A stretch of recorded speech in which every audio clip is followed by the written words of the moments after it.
Volodymyr Zelensky says he will personally wait for Putin in Turkey on May 15th. Macron discusses potential foreign troop deployment in Ukraine and how China backs Ukrainians' 30-day ceasefire proposal with US and European partners. To help us navigate these critical developments, we are privileged to have with us special guest DavidTafuri, international lawyer and former US State Department official. Mr. TAFURI, it's a pleasure to welcome you and thank you for joining us. Thank you so much for having me in your studio here in Kyiv. So let's start with the news that Ukrainian President Volodymyr Zelensky says he's ready to meet with the Russian dictator, Russian terrorist Vladimir Putin on Thursday for talks over ending the war. His post on X came shortly after Donald Trump demanded Ukraine agree to Putin's offer of direct talks between the two countries in Turkey. Quote, there is no point in prolonging the killings, and I will be waiting for Putin in Turkey on Thursday, personally, Zelensky wrote. He had earlier said his country was open to talks with Russia Federation, but only after a ceasefire was in place. What is your opinion on the idea of holding peace talks between Ukraine and Russia in Turkey? A lot has happened in the last few days, and it's a little bit hard to keep up with it. It's a very consequential week now that we are in because of what President Zelensky said and because Putin has also said that he's willing to do direct talks between himself and President Zelensky. We know that they're still very far apart in terms of what would be the actual things they would agree to for a ceasefire. It's also a little bit confusing because, remember, just this weekend, the leaders of some of the most important countries supporting Ukraine, the heads of Prime Minister, the Prime Minister of the UK, the head of France, the head of Poland, the head of Germany were all here, and they had a slightly different plan, which is they wanted Putin to agree to the 30-day ceasefire that President Zelensky has demanded, and they said that had to come first before there would be talks. It now sounds like President Zelensky is willing to talk even if Putin has not agreed to that 30-day ceasefire, which my understanding is that he has not yet. So hopefully those talks do happen, but it would be nice also to get a firm answer from President Putin about whether he's going to agree to a 30-day ceasefire.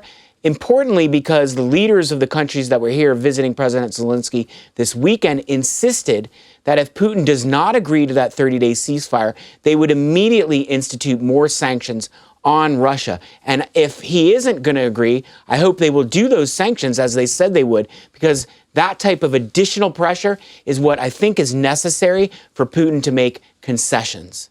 So we're waiting for Putin's answer on this. Trump's special envoy to Ukraine, Kit Keller, has said that before any negotiations between Kyiv and Moscow can begin, there must be a ceasefire. Also, French President Emmanuel Macron on X stressed that Ukrainian President Volodymyr Zelensky committed to the proposal without setting any conditions. Now, a similarly clear response is expected from Russia. There can be no negotiations while weapons are speaking, and we understand there can be no dialogue if at the same time civilians are being bombed. A ceasefire is needed now so that talks can begin for peace. And what alternative diplomatic or military strategies could the United States pursue? Because Putin rejects call for a ceasefire. For example, in the event of failed dialogue, Berlin is prepared to offer additional arms package to Ukraine. What about the United States of America? Well, hopefully the United States of America is also willing to provide more weapons and more support to Ukraine if it's clear that Putin is the one who is withholding the possibility of a ceasefire right now. And I think if you look at the comments by President Trump and J.D. Vance recently, they now seem to be blaming Russia and Putin, which is good because I think that that's accurate, that it's Putin who is the recalcitrant party right now.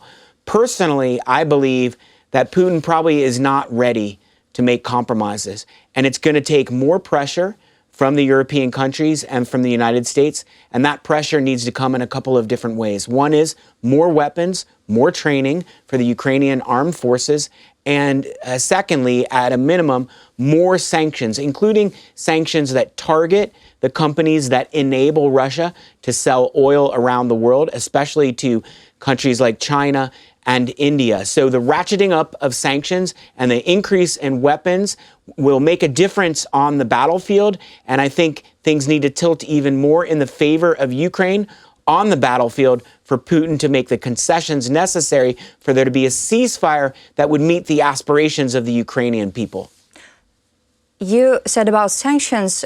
How do you see the impact of Western sanctions on Russia's economy over the past 3 years? Do you think these sanctions are having the intended effects on Putin's decision-making or not? They haven't had a determinative impact on Putin's decision-making, but they have hurt Russia's economy. And by hurting Russia's economy, the sanctions that were put in place starting in February 2022 by the United States and its allies have made it harder for Putin to pay for the weapons and other expenses necessary to field the massive army that he has illegally sent to Ukraine. I hope, though, that there will be even more significant sanctions to hurt Russia's economy further. It's also important to note that with oil prices down, lower than they were previously, that is also simultaneously hurting Russia because they get a lot of their revenues from the sale of oil. So the combination of increased sanctions and keeping oil prices low could really hurt Russia's economy in a way that would cause Putin to wake up and realize he cannot win this war. He doesn't have the resources and the money necessary to continue this war at the level necessary to have a stalemate in Ukraine, which is what we have now. We hope, Mr. Tafuri, about Turkey.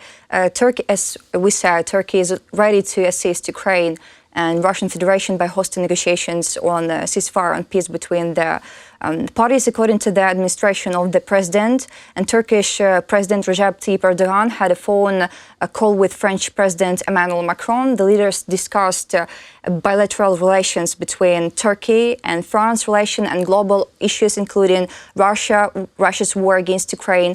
How do you assess President Erdogan's position as a mediator in the potential negotiations between Ukraine and Russia? Do you think Turkey can play an effective role in peace? So there's no perfect mediator, right? It's hard to find a country that is completely neutral and that can safely host a talk like this. But Turkey is probably one of the best because while it has been a supporter of Ukraine and even providing weapons to the Ukrainian army, it also has a decent enough relationship with Russia, and there's a decent enough personal relationship between President Erdogan and Putin that they could pull off a negotiation like this. It's also important to remember, though, that Turkey is part of NATO, and it is a NATO ally.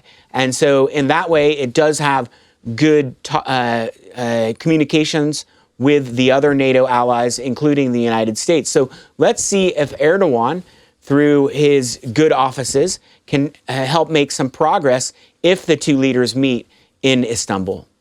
About China, China has expressed support for the proposed 30-day ceasefire in Ukraine, an initiative put forward by Kyiv, its European partners, and the United States as part of effort to create space for renewed diplomatic negotiations.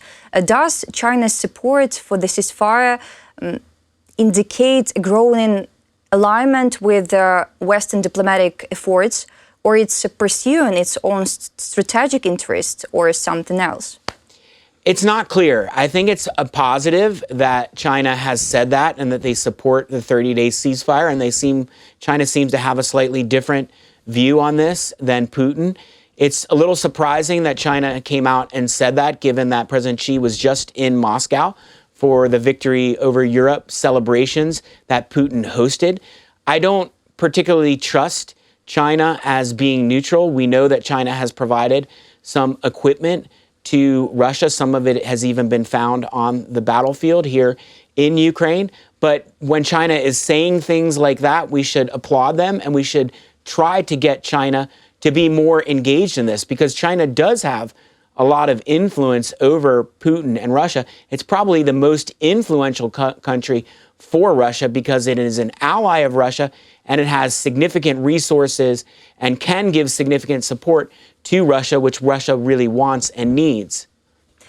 Yes, President Donald Trump definitely will not want to be involved in a negotiation process without an end. This was stated by the head of the Office of the President of Ukraine, Andriy Yermak, in an interview with RBC Ukraine. At the same time, Yermak emphasized that Ukraine will not give the United States the impression that the negotiation process is endless. Yermak noted, quote, "If they ever get that impression, it will only be due to the fault of the Russian Federation. And if that feeling arises solely because of the Russian aggressor, I believe that America will stand with Ukraine. Can the United States withdraw from peace negotiations on Ukraine?" These are very good points, which Mr. Yermak has made, and they sound like they are calculated to remind the United States that Ukraine is doing everything it can to support the push that the United States is making for a ceasefire and to end this war. And it also shows a great amount of evolution since the disastrous February meeting between President Zelensky and Trump in the Oval Office. And we see now that the Ukrainian leaders, President Zelensky and his chief of staff, Andriy Yermak, are much closer to being on the same page as the United States. And they recognize that maintaining support from the United States is crucial for Ukraine. So I welcome the attitude that is embodied by the statements by Mr. Yermak. And I do think he's right that the United States is not going to stay involved in this forever, that President Trump will turn his attention elsewhere if he finds that there's no possible way to get a ceasefire. But what's important is if the United States gives up on ceasefire talks, that the United States recognizes that it's Russia that's preventing the ceasefire talks from being successful, and therefore the United States continues to provide crucial support for Ukraine. The sharp shift in the White House's tone towards Ukraine occurred after a brief meeting between U.S. President Donald Trump and Ukrainian President Volodymyr Zelensky at the Vatican.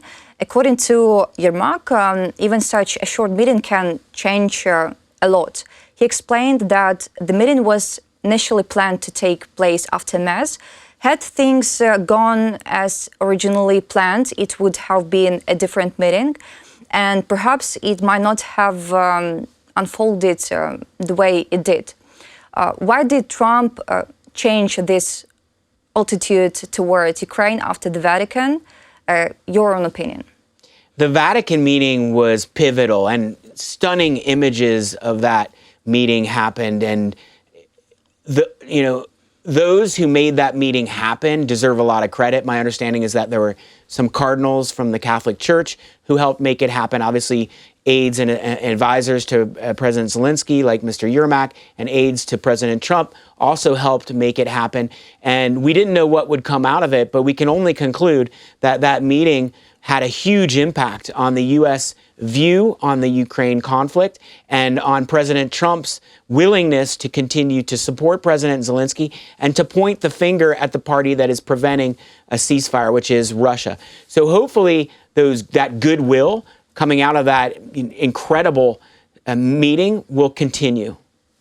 We hope. And about Europe, Europe must be a participant in the negotiations between Ukraine and Russia, which may take place on May 15th in Istanbul, Turkey.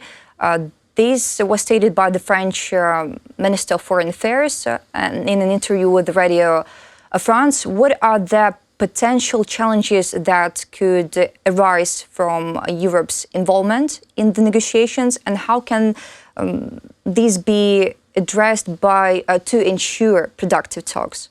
So what President Putin is hoping for, I think, is that Europe is not united in their view on this, and that he finds ways to poke holes in the relationship among the European countries.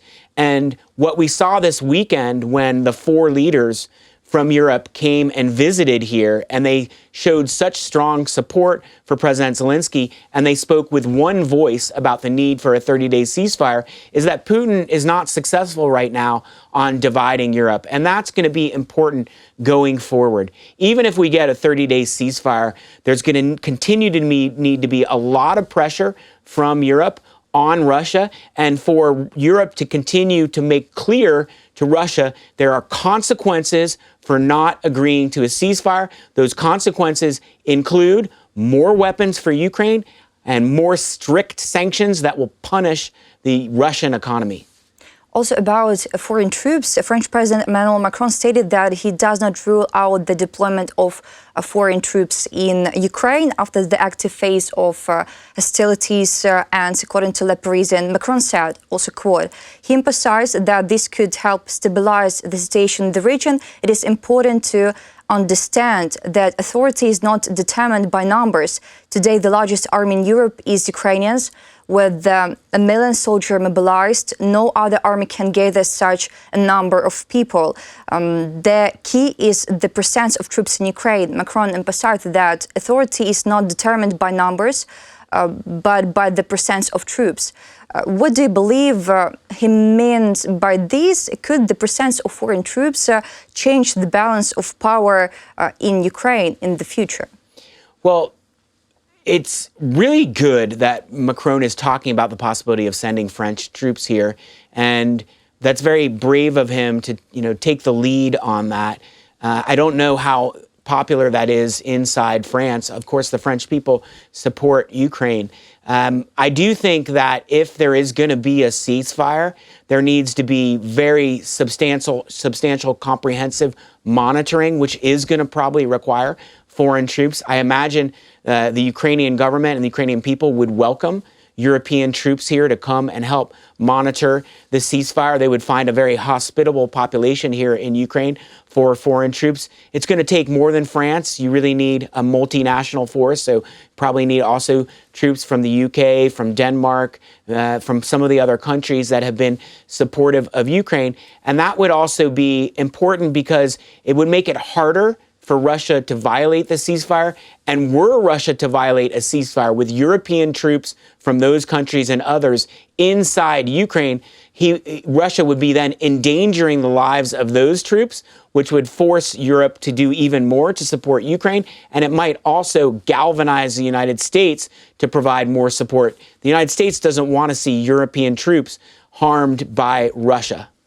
Mr. Tafuri, also I want to talk about one important agreement. The agreement on partnership between Ukraine and the US was ratified in the Verkhovna Rada. This opens the way to the second stage, the coordination of two technical agreements, according to the head of the servant of the people faction, David Erhamia. Could this partnership agreement pave the way for broader strategic cooperation between Ukraine and the United States? What are the main challenges that could arise in the implementation of this partnership agreement? So it's a great development that this agreement got signed and that the parliament here in Kyiv overwhelmingly approved of the agreement. First of all, the agreement was a source of tension between the United States and Ukraine when it had not been signed. So now that it is signed, we remove a lot of that tension between our two countries. Second of all, it does have potential positive economic benefits to Ukraine. Now, a lot of those benefits are not going to be realized in the short term because it takes investment by companies. But this incentivizes American companies and other Western companies to come to Ukraine to take advantage of the opportunities here to help the Ukrainian people develop their natural resources and their mineral rights, and provides the type of financing that is necessary to build new mines and new extractive industries. And so I think it's very important for that reason also. But also they're negotiating additional agreements between the United States and Ukraine. I'm looking forward to see what those agreements have in them. But the agreement that has been signed and the future agreements to be signed also give the United States further incentive to support Ukraine. Now we have an economic interest in the future of Ukraine, and that requires that Ukraine is sovereign, continues to be sovereign, and that Ukraine has control over its own territory.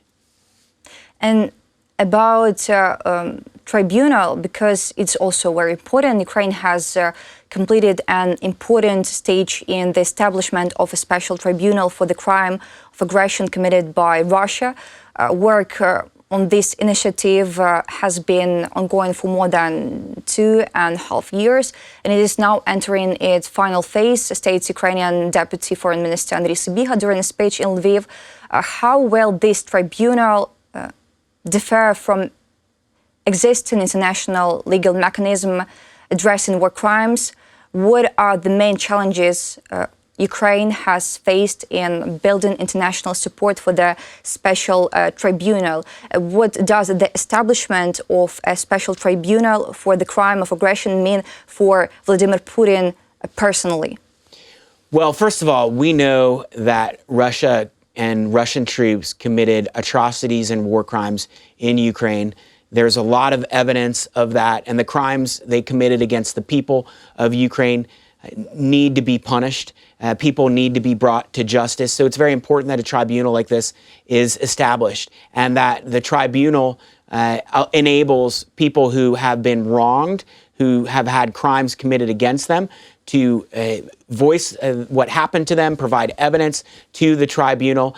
The tribunal will be responsible for pinpointing specific people in the Russian armed forces that are responsible for these crimes. The tribunal also needs to have a compensation mechanism. So those who have had their houses destroyed by Russian troops, who had personal crimes committed against them, will be compensated by Russia ultimately. The challenge that the tribunal faces, of course, is that Russia is not a willing participant in this tribunal. Russia is not going to make it easy for the tribunal to collect evidence, and Russia is not going to be willing to accept the judgments that are imposed on it, and Russia is, at this point, is not going to be willing to provide funds that are compensatory. But we do know that there is over $300 billion in Russian central bank assets that are frozen. Most of that money is in Europe. A little bit of it is actually also in the United States. Those funds, some of those funds are being used now to support the Ukrainian armed forces, but they could also be used to support judgments that are issued by this tribunal or other tribunals for those who've been wronged by the Russian armed forces. But it's also important, by the way, for a tribunal like this to expose what happened here in Ukraine, to provide compelling evidence that war crimes were committed, so the rest of the world recognizes that Russia did this, that Russia is responsible for this, that this happened under the watch of Putin, and that Putin endorsed these war crimes. And so all of the world needs to be on notice of the war crimes that were committed. And it also will hopefully deter other countries in the future from committing similar war crimes against innocent civilians as those that occurred here. We firmly believe that all Russian war crimes criminals will eventually face justice and be held accountable for their atrocities. No crime should go unpunished, and those responsible must answer for their actions before the world. You said about frozen funds. What with these funds now? Well, so the frozen, right after the invasion in February 2022, the European countries and the United States and other countries around the world froze Russian central bank assets that had been invested in their countries. Now, most of that money is in Europe. A lot of it is in the banking centers in Europe, like in Belgium and in London. And currently, the law was changed to enable Europe to use the profits and the interest that is earned on that money to make loans to Ukraine to support the Ukrainian armed forces. That's the first step in utilizing that money in a way that is beneficial to Ukraine. But further steps are possible, including actually seizing and confiscating the money, not just taking the interest on the money, but taking the money itself in order to support reconstruction in Ukraine, in order to support the armed forces of Ukraine. And it could, theoretically, if it was approved by the European countries, be used to support judgments by a tribunal like this one or others where war crimes were committed and have been tried, and there has been a judgment against the responsible parties in Russia. Mr. Tafuri, in the end, what's your own message to all Ukrainians and also to whole civilized world for now? Well, first of all, I would say I was able to go to Bucha and Irpin and some of the cities that had been occupied by Russian troops right after they were liberated by the Ukrainian armed forces. I heard the stories about the war crimes that were committed, and I was astonished then, as I continue to be astonished by what Russia did during this modern day, committing crimes that we thought could never happen again against the Ukrainian people. I sympathize with what the Ukrainian people have gone through. There are many people like me back in the United States who also are outraged by the crimes that have been committed by Russia. We recognize from day one that the invasion was illegal, that the invasion was a war of choice by President Putin. President Putin has been indicted by the International Criminal Court, and I believe one day he will be brought to justice. It may not happen soon, and maybe it will even require his own people to deliver him to The Hague to be put on trial or to have their own trial. But I think in the end, President Putin will not prosper because of this horrendous decision that he made to invade Ukraine and kill so many civilians and commit so many war crimes here in Ukraine. Mr. Tafuri, thank you so much for this important and interesting conversation. Thanks for supporting Ukraine and Ukrainian people. I need to say that David Tafuri, international lawyer and former U.S. State Department official, was with us today. Thank you for watching. Please share this interview and continue supporting Ukraine. Mr. Tafuri, thank you so much.